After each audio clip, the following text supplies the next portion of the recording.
is Astrophysics. This is Surveying the Stars, lesson 10. And this one's on neutron stars, black holes, and we're going to do an evolution summary.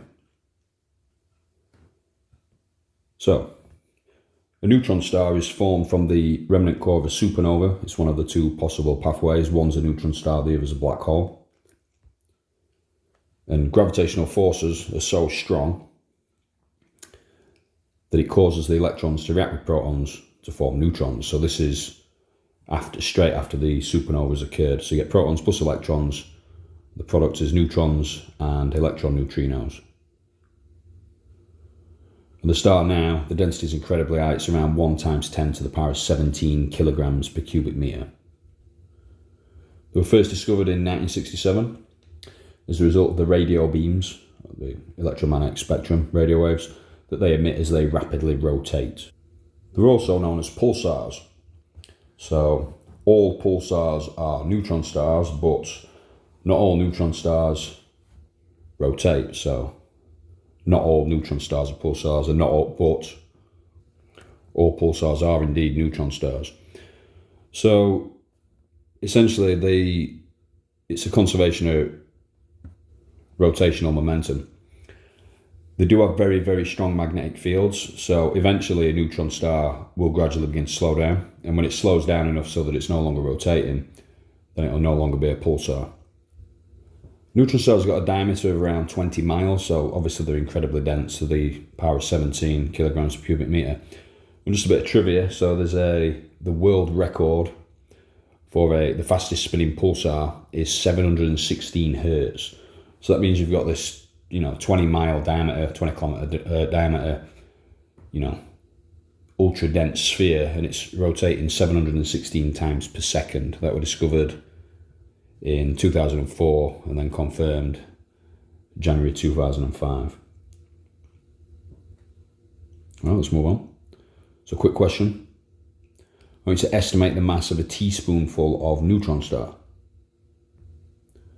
So we'll take the density of a neutron star to be 1 × 10⁻17 kilograms per cubic meter, and estimate the volume of the contents of a teaspoon, 2 cubic centimeters. So if you want to do that now,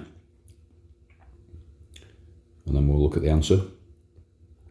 So density is mass over volume. We obviously need to convert the 2 centimeter cubed.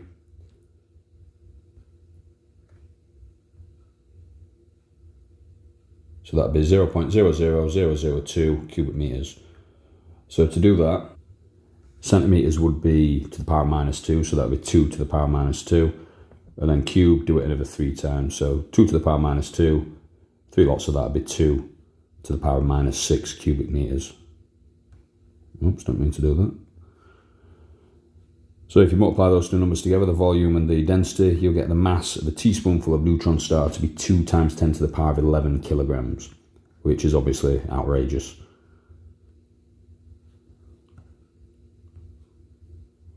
$2 billion tons. So good luck picking that up.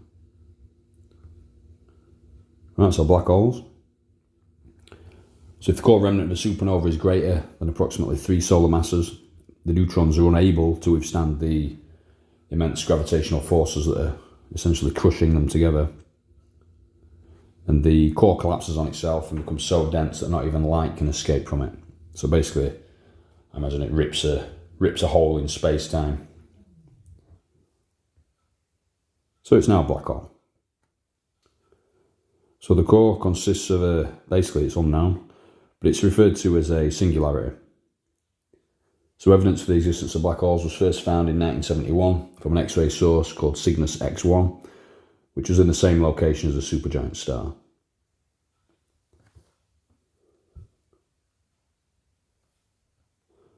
Black holes have very, very strange effects occurring around them. So you get things like time dilation, so time runs slower near black holes.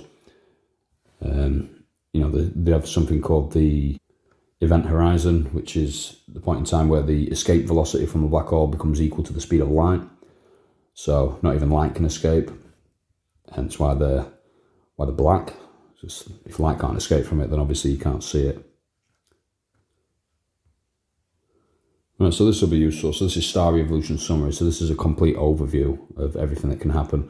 So if you see that symbol, that means sun or solar mass. So we start off with nebula. If the mass that accretes in an attempt to make a protostar is less than about 5% the mass of the sun, you're going to be a brown dwarf, which is a failed star.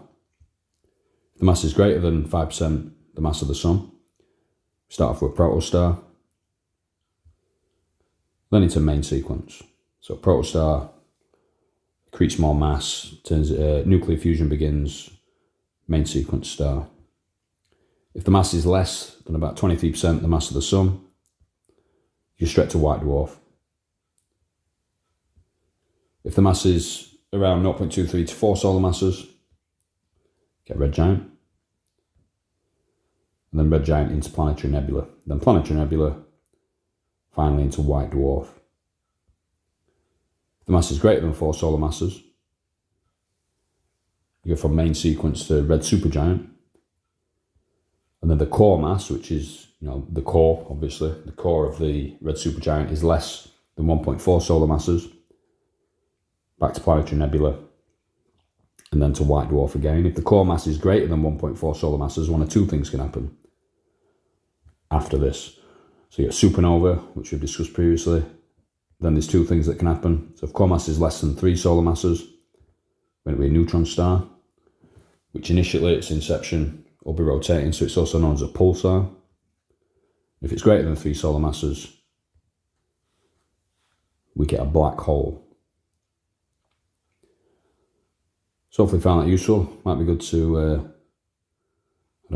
get a photograph of that and stick it on your wall. It's a really good overview.